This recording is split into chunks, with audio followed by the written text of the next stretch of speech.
en Primera de Corintios, el apóstol Pablo, escribiendo a los Corintios en el capítulo 4. Vamos a leer desde el primer versículo. Así pues, tengamos los hombres por servidores de Cristo y administradores de los misterios de Dios. Ahora bien, se requiere de los administradores que cada uno sea hallado fiel. Yo en muy poco tengo el ser juzgado por vosotros o por tribunal humano, y ni aun yo me juzgo a mí mismo. Porque aunque de nada tengo mala conciencia, no por eso soy justificado, pero el que me juzga es el Señor. Así que no juzguéis nada antes de tiempo, hasta que venga el Señor, el cual aclarará también lo oculto de las tinieblas y manifestará las intenciones de los corazones. Y entonces cada uno recibirá su alabanza de Dios.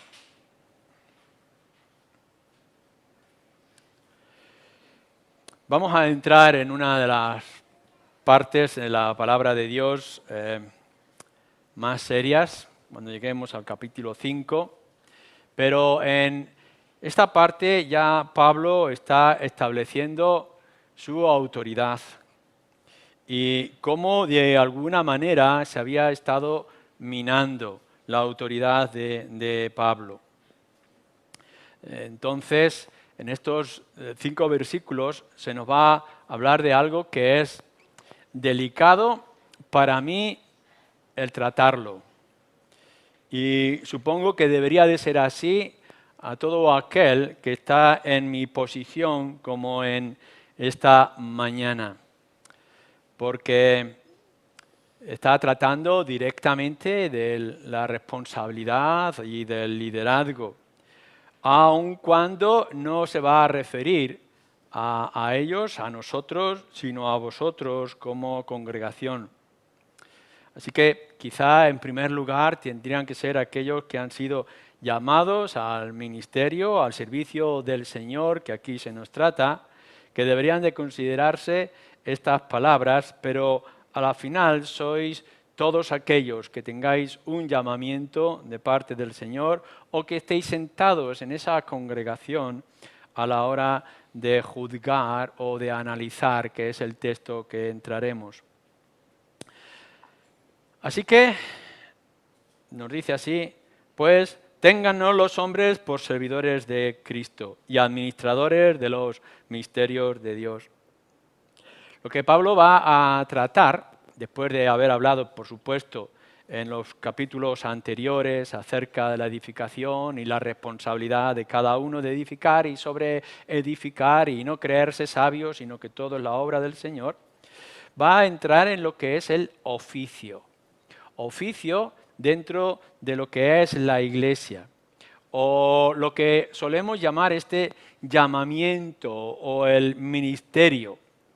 Y cuando nosotros estamos hablando de todo eso, es decir, estos hombres como Pablo y Apolo que fueron llamados al servicio del Señor, ¿cómo es que los demás debemos de verlos? Y cómo, por tanto, debemos de tratarlos, tanto dentro como fuera de la iglesia.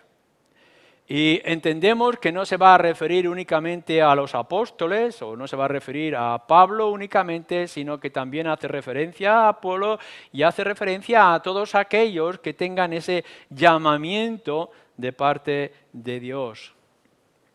Porque el desnivel que se hace muchas veces de rebajar este llamamiento hasta el suelo o de levantarlo en altares o pilares, hay un abismo inmenso y ambas partes son erróneas. Pablo lo que está diciendo en primer lugar es que aquellos que son llamados del Señor, desde Pablo a todos los demás, es en primer lugar que son siervos, servidores de Cristo. Y este término tiene que ser importante a considerar por aquellos que se consideran en sí mismos servidores de Cristo, como aquellos de vosotros que lo observáis o lo recibís. La palabra siervo en muchas ocasiones ha surgido, hay diferentes términos, pero todos podrían estar en el mismo equilibrio o nivel. Servidores es aquel que está bajo la autoridad de otro. Esto es lo que está diciendo que es Pablo. Está bajo la autoridad de otro. Pero entonces, diciendo cómo es su servicio o estar bajo la autoridad de alguien, lo que nos está diciendo de manera clara es que no es siervo de la iglesia, no es dueño de la iglesia, sino que es siervo del Señor. El simple hecho de tener estas dos palabras o dos ideas juntas, ser siervos, pero ser siervo del Señor, es fundamental para que tengamos o entendamos el gobierno de la iglesia, de Corinto o aquí, ahora en Ciudad Real. Yo no soy dueño de la iglesia y aquel que haya sido llamado por Dios al servicio no es dueño de la iglesia. Yo no he venido aquí a adueñarme o a dirigir de una manera despótica la vida de nada y de nadie. No soy dueño ni siquiera de mi propia vida, cuanto más ser dueño o tener dominio de cualquier otra vida de los que estáis aquí. No soy superior a ninguno de vosotros. Y deberemos de dejar esto de una manera clara, contundente. No hay en la iglesia clero y seglares. No hay gente que tenga una dirección divina o una autoridad para interpretar todo lo que pueda ser de Dios y los demás permanecer en ignorancia o simplemente en obediencia.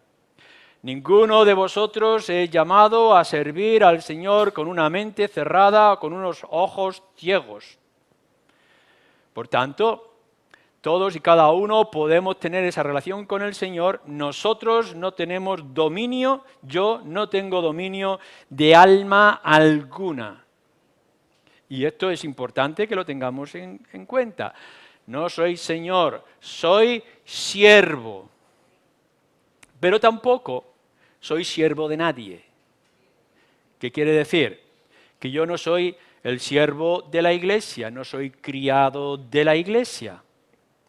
Y a veces también podemos tener este peligro de pensar que el pastor o el ministro o el líder o el responsable tiene que estar a la voluntad y decisiones de la congregación en manera alguna.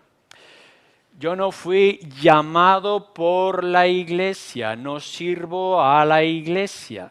Lo que nos dice la Escritura es que yo he sido llamado por el Señor a servirle a través de la iglesia.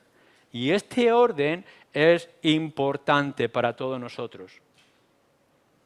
Cuando establecemos este nivel claro de que el pastor o el anciano de la iglesia ni es señor de nadie, ni es siervo de la iglesia, entonces tendremos que dejar claro a quién pertenece o bajo qué voluntad está. Y Pablo lo está diciendo de manera clara. Cuando vosotros me miréis, dice Pablo, cuando me tengáis en cuenta y analicéis, tendréis que recordar que yo soy siervo del Señor. Por tanto, me dedico y dependo y estoy para el Señor.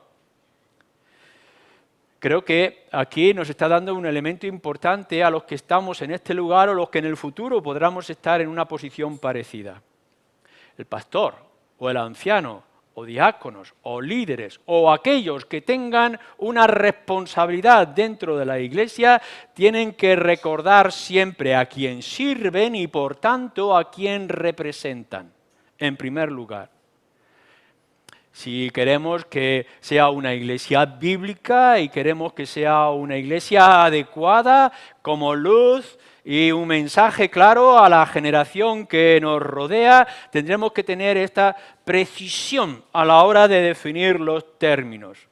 El pastor tiene que saber que quien está representando en primer lugar no es la iglesia, no es un credo específico, no son unos estatutos establecidos, sino el que está representando y el cual ha sido llamado es por el Señor mismo. Y la iglesia, por tanto, tiene que considerar a aquel que está aquí en este lugar y que administra la obra del Señor, tiene que considerarle como tal, siervo del Señor. Pablo tiene que establecer esta idea en términos parecidos o quizá distintos que indican la misma dirección en otros lugares de las Escrituras, así como también todos vosotros podréis recordar, o la mayoría de vosotros, en el capítulo 13 de Hebreos, versículo 7 y versículo 17, cuando habla de los ancianos y de su ejemplo, etc. En Filipenses también se trata, y nos lo dice en Tesalonicenses, y lo dice otra vez en Timoteo. Solamente quiero leer uno de ellos. Quizá podamos leer en Primera de Tesalonicenses, capítulo 5,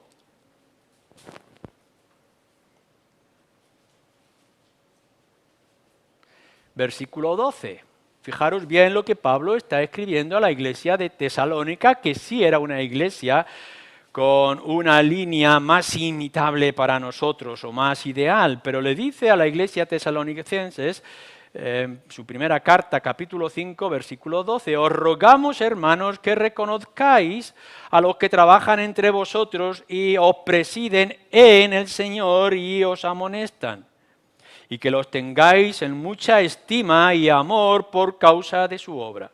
Tened paz entre vosotros. Fijaros bien, el ruego que Pablo hace para reconocer a aquellos que administran o trabajan en medio de ellos, presiden en el Señor. Y lo que eso requiere es que cuando traigan amonestación, que los tengan en mucha estima y amor por causa no de su carácter, no de su persona, no de sus dones o de su posible título, sino por causa de su obra, que es a quien sirven. Es muy importante que, por tanto, la Iglesia pueda considerar a aquellos que tengan la responsabilidad de dirigir o de liderar o de instruir y enseñar, que merecen el respeto por tales, pero no el respeto por lo que son como personas, sino el respeto por quien representan. Si hay que requerir imitación, que se les imite. Si hay que darles honra, que se les honre. Si hay que obedecerles, como nos dice en Hebreos, que se les obedezca. Ahora bien, estos hombres que son siervos del Señor, en primer lugar, o siervos de Dios, son siervos siempre y cuando estén en estas circunstancias, es decir, representando y sirviendo al Señor. Yo entiendo que en algún momento el apóstol Pablo se tiene que sentar a coser tiendas, tiene que vivir en su trabajo para el Señor, llevando la palabra, haciendo tiendas. Y en algún momento se tiene que someter a aquellos que le puedan instruir y cómo debe de hacerlo. En otros momentos se tiene que sentar calladamente hasta que se les permita hablar en el barco que les encamina, porque está bajo la autoridad y dirección de otro. En ningún momento puede erguirse con autoridad diciendo que tiene conocimientos expresos o que tiene una revelación especial o que es alguien distinto en naturaleza. No, Pablo requiere el respeto, la honra y siempre y cuando sea en el servicio al Señor, representando al Señor en la obra que está haciendo. Y esto quizá es lo que nosotros deberíamos de buscar en primer lugar. Somos tan diferentes los unos a los otros y tengo que reconsiderar y decirlo con mucho cuidado en esta mañana, pero algunos de vosotros sois tremendamente difíciles. Es una pena en las tensiones porque cada uno tiene sus gustos y a veces confundimos los principios del Señor con nuestros gustos personales. Pero igual que el Señor dijo que no se le había llamado y su función no era hacer jueces entre problemas de hermanos y de herencias, de la misma forma tendremos que pensar que es el contexto de nuestra iglesia. Yo no estoy aquí para solucionar los problemas en primer lugar. Y no estoy aquí para que no os peleéis y para que no digáis y para que no hagáis. O no estoy aquí para buscaros trabajo, ni estoy aquí para dar salud a vuestras hernias. O eliminaros de vuestra hernia y dolor de espalda. Lo que me ha dado en primer lugar es servir al Señor aquí. Y eso tiene un contexto específico. Claro está, que implica todas las demás cosas. La despedida de Pablo que nos hace en el capítulo 20 de Hechos es importante de recordarlo y de esas lágrimas y de esa actitud en casas y fuera de las casas de cada uno. Pero lo principal en esta línea que Pablo está diciendo a los corintios es esta: recordar, considerar en primer lugar que yo estoy aquí, dice Pablo, porque soy siervo del Señor. A Él sirvo y a Él respondo en primer lugar. No soy señor de nadie, no soy siervo de nadie, pero eso conlleva cierta autoridad o responsabilidad cuando tiene que ver con el servicio al Señor. Y el segundo término que Pablo establece, dice, es la de administrador. Ténganos los hombres por servidores y administradores de los misterios de Dios. Ya lo ha hablado anteriormente, esos misterios que antes estaban velados y que ahora han sido revelados. Pablo está tratando de todo aquello que era acerca de la esperanza, de la salvación del pueblo de Israel en el Antiguo Testamento hasta la venida de nuestro Señor Jesucristo, y ahora es la proclamación de nuestro Señor Jesucristo. Yo he venido a vosotros con un mensaje muy específico, dice al principio de su carta, y es a predicar a Cristo y el crucificado. Es verdad que algunos buscan sabiduría, los griegos, y que otros buscan señales, los judíos. Pero yo vengo, aun cuando tengo sabiduría y aun cuando podríamos mostrar poder, yo vengo aquí a predicar a Cristo y solamente a Cristo y el crucificado. Es el misterio que ahora ha sido revelado a todos vosotros. Esto es importante ahora con relación a esto. Pablo está diciendo que la segunda manera de poder ver el servicio de él y de otros que pueden haber sido llamados es la de administrador de esta verdad revelada o manifestada. La palabra de administrar implica, por una parte, investigar qué es lo que Dios ha dicho. ¿Por qué lo ha dicho de esta manera y en estas circunstancias? Y después de investigar todo lo que el Señor ha revelado en las cartas o directamente, como Pablo recibía esa verdad en particular, ¿cómo ahora esto se aplica? ¿Cómo puedo yo entender la aplicación en el contexto y circunstancia en el que estamos viendo? Y después de entender lo que el Señor está diciendo, administrando aquellas verdades grandiosas que veo en la revelación de Dios, y después de haber entendido la importancia en un contexto concreto de la iglesia de Corinto o en la iglesia de Santa Teresa en Ciudad Real, tendremos que ver cómo exponerla, cómo traerla delante de todos y cada uno. Todo lo que ahora ha sido revelado tiene que ser anunciado. En este misterio del cual Pablo es administrador, es decir, ejerce la comprensión, la aplicación y la proclamación de ello, se puede estar refiriendo en primer lugar al Evangelio, la importancia de proclamar las buenas nuevas de salvación. Anunciar una y otra vez que Cristo vino a morir por pecadores. ¿Recordáis? José ha salido de prisión y porque ha sido capaz de poder interpretar unos sueños para el faraón, le dice el faraón: ahora serás tú el segundo sobre Egipto. Antes lo había hecho en la casa de Potifar y ahora lo hace sobre todo Egipto. Fijaros bien lo que nos está diciendo, tanto a Potifar como a Egipto. No hay nada que se ponga en provisión a mí después de mi Señor. Mi Señor lo ha puesto todo, menos a la mujer, adúltera e infiel. Y me ha puesto todo bajo Egipto. Represento a Potifar por una parte y represento a Egipto.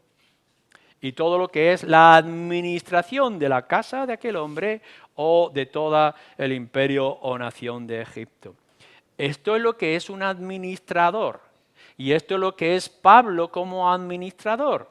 Y esto es lo que yo u otros que puedan ser llamados son administradores del ministerio.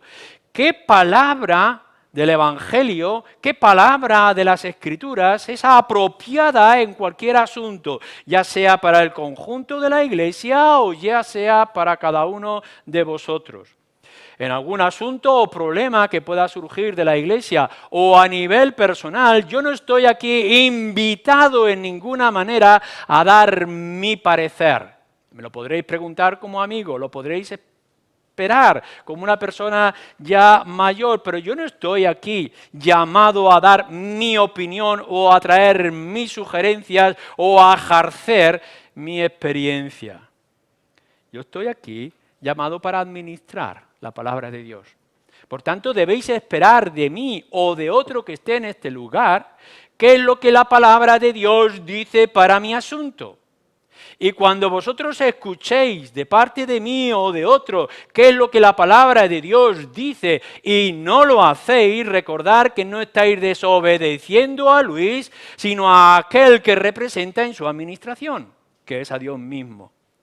Claro está que nosotros, todos nosotros, tenemos juicio para interpretar el qué y el cómo nos dicen las Escrituras. Pero cuando en el nombre del Señor se aplica las Escrituras en un contexto particular, individual, familiar, matrimonial o de iglesia, recordar que si lo dice la palabra de Dios tal como se ejerza, es de deber de cada uno aplicarla y es de ofensa si alguno no responde adecuadamente.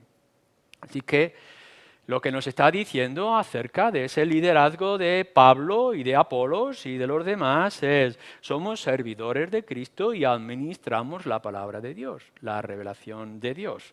Esto es crucial, que lo podamos entender todos. Pero, claro, para esto ahora se requiere algo fundamental e importante en ese liderazgo. Dice versículo 2, ahora bien, se requiere de los administradores y por tanto también de servidores que cada uno sea hallado fiel. Y aquí es cuando uno, como yo mismo, empieza a temblar, a temer. Lo que nos está diciendo aquí es que un requisito para el buen servicio y la buena administración es la fidelidad. No está hablando de los requisitos para entrar en el servicio y en la administración. Eso ya lo dice Pablo en Primera de Timoteo y lo dice en Tito y hay otros también pasajes en las Escrituras. Aquí no son los requisitos que uno debe de tener para entrar al ministerio de la enseñanza, el orden en el hogar, con la esposa, los hijos, etcétera, sino ahora que uno está y está ya representando al Señor, cómo debe de ser ese servicio y cómo debe ser esa administración. Y Pablo trae solamente un término, fidelidad, fe, fidelidad. Por supuesto que todos y cada uno de nosotros tendríamos que decir que hay más cosas. Por supuesto que hay más que este requisito de fidelidad. Podríamos hablar de oración. Por supuesto que alguien que tenga que estar en este trabajo de representar al Señor y servir su causa, y servirle a Él, en este contexto tiene que ser un hombre que ora. Y tiene que ser un hombre que estudia la palabra. O tiene que ser un hombre que tiene disciplina propia o que administra bien su tiempo, etcétera, etcétera. Pablo podría haber escogido más requisitos u otros requisitos que consideramos más importantes. Pero lo que nos dice aquí es, si nos tenéis que tener en cuenta nuestro servicio en administración y tener en cuenta que estos hombres, nosotros, seamos fieles. No es no es la elocuencia. Estamos muy cansados, muy temerosos, y se está creando mucho daño en estos hombres y mujeres que se levantan en los altares de su propia imaginación o de Internet, que en lugar de tener fidelidad a las Escrituras, fidelidad al llamamiento, lo que tienes es una elocuencia y un área de atracción personal muy atractivo. Claro que sí, que necesitamos saber hablar en público y que necesitamos otros elementos importantes. Pero cuando vosotros veáis o escuchéis a alguien que lo que tiene es mucha elocuencia, pero poca fidelidad al texto, os tiene que hacer pensar. No estáis siguiendo a alguien que sepa hablar, tenéis que seguir a alguien que sabe lo que habla, a la luz de las Escrituras. No es el éxito. Por supuesto que si tuviéramos que fijarnos en aquel que tenga la responsabilidad de servicio y administración, en el éxito, tendríamos que ir a una estrella del fútbol o una mujer con sus modelos de ropa que salen en Internet. Eso sí tienen éxito. Tienen miles de seguidores en sus páginas y en su Facebook y en su Twitter y todo lo demás. Nosotros no estamos buscando aquí el éxito. No debéis de buscar a alguien que tenga grandes resultados en sus salidas, sus predicaciones en público y cómo llena los circos o teatros o estadios de fútbol. Lo que nos dice Pablo, y lo dice Pablo para sí mismo, es lo que hay que buscar, lo que deberéis de tener en cuenta es la fidelidad y no tanto el éxito. Claro que tenemos necesidad de éxito, que buscamos que haya fruto en el trabajo que administramos, pero eso no es un requisito para ello. Sabiduría natural, que pobre de nosotros, aquellos que tuviéramos una sabiduría natural. Yo todavía tengo faltas de ortografía. Todavía tengo mis propios problemas y luchas en muchas áreas y desconocimiento. ¿Es esto lo que se busca? Sabiduría natural, esa gente que sabe hablar y que sabe tocar todos los palillos del entendimiento, que puede leerse y memorizar enciclopedias enteras. No, Pablo no está diciendo que sea la elocuencia, ni que sea el éxito, ni que sea un conocimiento o sabiduría natural. Lo que Pablo requiere que la congregación demande de los siervos del Señor es fidelidad. ¿Fidelidad a qué? Por supuesto, fidelidad a Dios, que es el que la ha llamado. ¿Estamos dándole a Él toda la gloria? ¿Podéis ver que todo el honor se lo lleva a Él? ¿Que nosotros no somos nadie al lado de la cruz, que la cruz lo es todo? ¿Que nosotros y nuestra vida es cristológica o cristocéntrica? Estamos proclamando el nombre de nuestro Señor Jesucristo y el nombre de nuestro Dios con la solemnidad que requiere. Esto es lo que se requiere de fidelidad en el llamamiento y la administración. Que la gloria y la honra sea a Dios por encima de todo. ¿Qué nos dice acerca de las Escrituras? Fidelidad a la palabra. Pablo lo tiene que decir en varias ocasiones. El libro de Hechos, capítulo 20, nos lo dice. No podemos decir más y no podemos decir menos que lo que dice la palabra de Dios. Cuando la palabra habla, nosotros callamos. Pero cuando la palabra habla, tenemos que decir lo que dice y no lo que nosotros podamos pensar. Así que es algo esencial que el que está proclamando los misterios revelados a la congregación o a la iglesia tenga que ser de una fidelidad completa, total y absoluta en lo que dicen las Escrituras. Cuán influente es nuestra cultura a la interpretación de las Escrituras. Lo podéis ver en todas las cuestiones de ética y los asuntos de economía, e incluso de relaciones, incluso dentro del mismo matrimonio. Y cómo influye y nos afecta lo que otros dicen y lo que otros opinan. Cuando llegamos a un pasaje que es tremendamente claro de las Escrituras, a veces nos dejamos llevar porque no es el tiempo de hoy, las circunstancias son diferentes, fijaros lo que el mundo busca, etc. Pero el que está aquí como siervo del Señor y administrador de la palabra revelada es fidelidad a las Escrituras. Nada más y nada menos. O fidelidad al Evangelio. Llevamos juntos, algunos de nosotros, 30 y muchos años ya. Y seguiremos quizás, si el Señor lo permite, en este edificio o en otros 30 y tantos años. Pero ¿qué es lo que tenemos que seguir haciendo? Predicar el Evangelio. Es única vez la primera entrada de Pablo a Corinto que dijo, a ver los de Corinto, Cristo y Él crucificado. ¿Es esa única vez? O durante el tiempo que estuvo Pablo en Corinto y después en su carta primera y su carta segunda y su carta tercera, porque escribió varias cartas, no está enfatizando una y otra vez Cristo, la cruz, el Evangelio, la redención.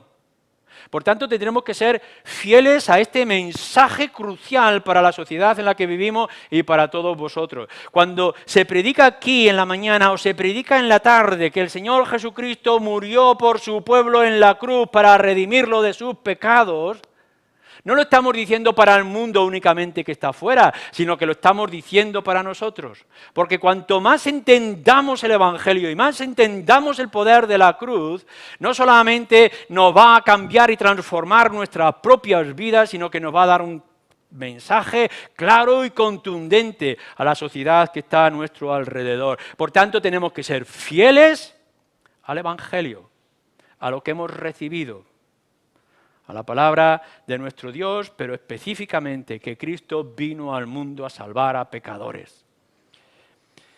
Y en cuarto lugar, fieles al llamamiento. Pablo está diciendo, si yo he sido ahora o soy siervo del Señor y administrador de la palabra revelada, tengo que ser fiel a esto que yo he recibido. Mirar, no somos profesionales. Profesionales es un fontanero, o es un médico, o es un maestro, donde tiene su jornada de trabajo de 8 horas, o de lo que sea, y días a la semana, y cuando termina ese trabajo, terminó su oficio. Y ahora viene con otras responsabilidades. Aquel que tenga una consejería, ya fuera psicólogo, psiquiatra, o sea, de cualquier otra especialidad que podamos tener, tendrá una vocación que se ejerce en cierta manera y luego termina. Pero los que hemos sido llamados para el Señor, estamos a tiempo completo. Somos internos. Estamos para su causa, en la mañana y en la noche. Estamos para servirle a Él en todo momento y circunstancias. No estoy con esto diciendo que me podáis llamar a las 4 de la mañana, o que me podáis pedir de cualquier cosa en cualquier momento y circunstancia, pero tenéis que recordar que el llamado por el Señor está llamado por el Señor siempre. No hay jubilación. Habrá cambio de administración o de ejercicio dependiendo de los dones y de las fuerzas o de la capacidad, etcétera, etcétera. Pero uno no puede llegar y decir a su propia voluntad, Señor, tú me llamaste y ahora te digo que ya no te sirvo más. Ahora ha llegado mi jubilación y me voy a dedicar a pescar o a jugar a las cartas. Eso no es lugar para la obra del Señor. No estamos diciendo que ahora es mi llamamiento en este momento, pero quizá mañana yo vaya a pasar a ser llamamiento de vendedor de seguros. Cuando el Señor nos llama de manera definitiva. Y tenemos que ser fieles a ese llamamiento. Así que, ¿cómo es que yo me pueda desprender cuando yo voy a dormir y pensar que cuando duermo mis últimos pensamientos son para servicio al Señor? Y que cuando yo me levanto por la mañana lo primero que tengo que pensar es cuál es la voluntad de mi Señor. Y que cuando yo esté ahí delante, cara a cara con alguno de vosotros, enfrentando o confrontando alguna situación, tengo que recordar que yo he sido llamado para esto. Y cuando a uno le faltan las fuerzas o le sobran las fuerzas, o cuando tiene conocimiento o no tiene conocimiento de cierto asunto, constantemente tiene que recordar, y eso es lo que vosotros tenéis que exigir, que hemos sido llamados y estamos a este lugar para servir al Señor y que no hay otra opción para nuestras vidas. Así que sí,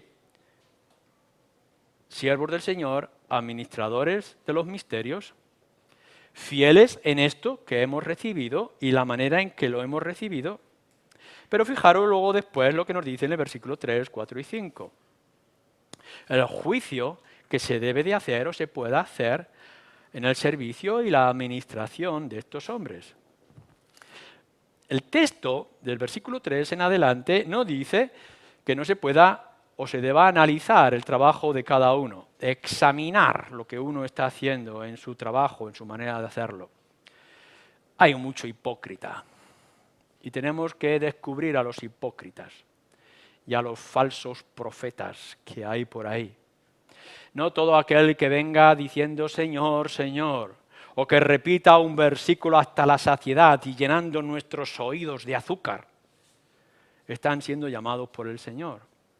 O aquellos que tienen un lenguaje fiel a la palabra, pero una vida totalmente ajena a esa palabra, que son los hipócritas. Esos falsos maestros vestidos, que son lobos con cordero, con pieles de cordero. Claro que hay que examinar y que hay que mirar. Y que no solamente de distinguir lo malo, sino de mejorar para ser mejores. Cuando alguien recibe el servicio o llamado al servicio del Señor, no viene con todas las capacidades y todo el entendimiento. Y cuando alguien tiene que acercarse a las Escrituras, no es una vocecita que se escucha como la de un duende por la noche que nos sopla todos los secretos de la palabra de Dios. Se requiere estudio y se requiere trabajo y se requiere ejercicio. Y hay muchas cosas que se hacen mal que se tienen que reaprender una vez más y que a lo largo del tiempo tendremos que ir recuperando muchas de esas instrucciones y mejorarlas en muchos de los aspectos. Sí. Hay que analizar, hay que examinar a los que están en este lugar. Pero recuerda que lo que nos está diciendo aquí es que te tienes que tomar tiempo. No lo juzgues a la primera. Que analices antes de hacer juicio con aquellos que están en esta posición. Pablo en Primera de Timoteo, si podéis mirar conmigo en Primera de Timoteo capítulo 5, nos dice así, versículo 17. Los ancianos que gobiernan bien sean tenidos por digno de doble honor, mayormente los que trabajan en predicar y enseñar. Pues la Escritura dice, no pondrás bozal al buey que trilla, y digno es el obrero de su salario. Contra un anciano no admita acusación, sino con 2 o 3 testigos. Pero a los que persisten en pecar, repréndelos delante de todos para que los demás también teman. Cuidado con sacar las pequeñas faltas o equivocaciones o aprovecharlo, hacer un juicio rápido de murmuración y comentario extendido por todos los lugares porque reciben doble honor. Y si no, los demás recibirán doble responsabilidad y castigo. Claro que hay que analizar las cosas, pero no saquéis las conclusiones a la ligera. Claro que hay mucho sospechoso por ahí, pero también tendremos que buscar a aquellos que están en análisis, crecimiento y formación. Por tanto, no dice que no debamos de examinar. Capítulo 9, en Corintios, versículo 27, nos recuerda y nos dice, por ejemplo, que nosotros tenemos que autoexaminarnos. No dice que, bueno, estamos aquí, nos lanzamos y sea lo que sea. No, hay una lucha interna.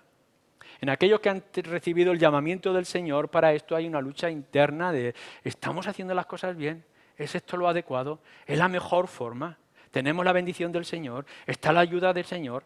¿Cómo podremos estar llenos del Espíritu? ¿Cómo podremos abarcar más de la palabra de Dios? ¿Cómo lo podremos aplicar de mejor manera?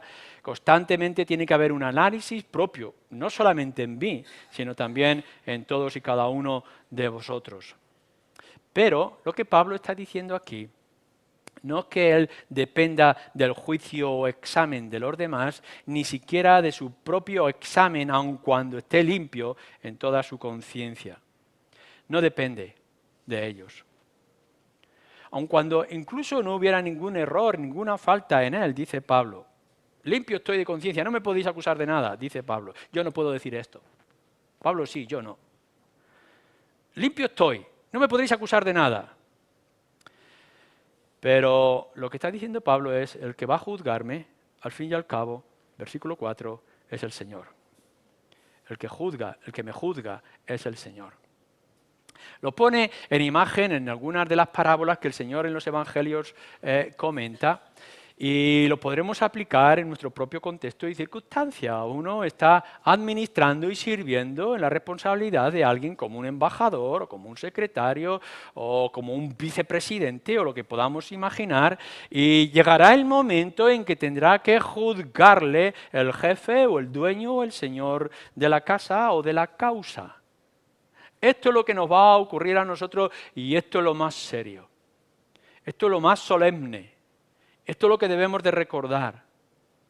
Que el que nos juzga y nos juzgará es el Señor.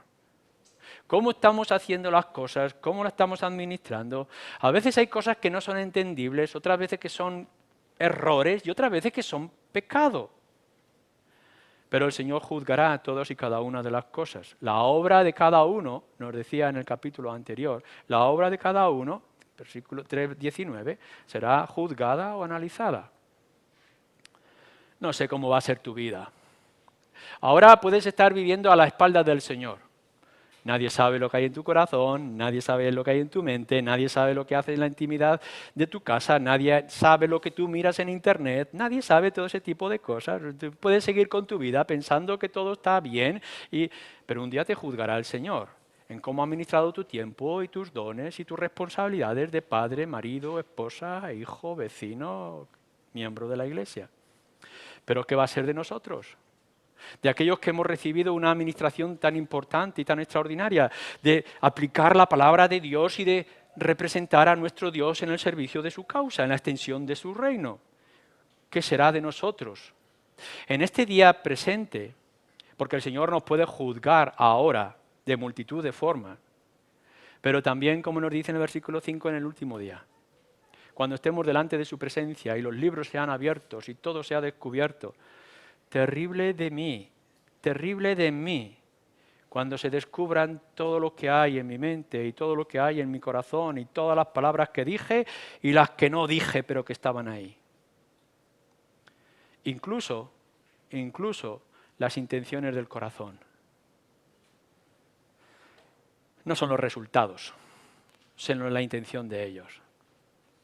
¿Cómo estamos obrando? ¿Qué es lo que estáis buscando? ¿Qué es lo que esperáis?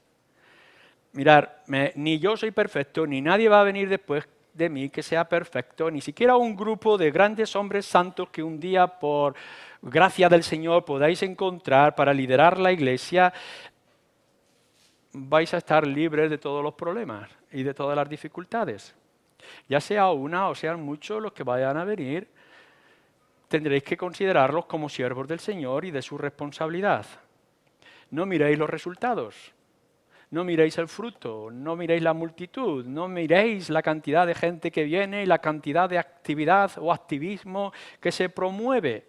No, lo que tenéis que mirar es que hombres y mujeres como tú y como yo seamos fieles a los dones y al llamamiento que hemos recibido, para que lo que sea más importante no seas tú, ni sea yo, ni sea la congregación o la iglesia entera, sino que lo más importante es aquel a quien nos debemos y de quien somos, y que para Él sea toda la gloria. Lo más importante, al final de nuestros días, cuando estemos en la presencia del Señor, no es lo mucho que hicimos y lo que sabiamente actuamos, sino si fuimos fieles a lo que Él nos encomendó y puso en nuestras manos.